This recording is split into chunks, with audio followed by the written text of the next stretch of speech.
Tara, samahan niyo ako magluto ng giniling. Igisa muna natin ang bawang, mga padaba, and then isunod na ang sibuyas. Pagkatapos, diyan ko na rin ipiprito ang ating patatas. Kaya ginisa-gisa ko na siya para siya ay maprito na. Ayan, sige lang, halo lang ng halo, and then pagka lumambot na ang ating patatas, ay ilagay na ang ating giniling. Ang giniling po na yan ay yung giniling sa lata. Kasi medyo mahal po ang giniling na baboy na fresh, kaya sa lata lang ang ating binili.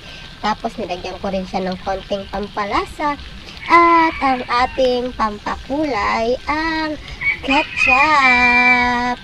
Uy, ang bango na, naamoy ko na. At syempre, ayan ay atin lang hahaluin.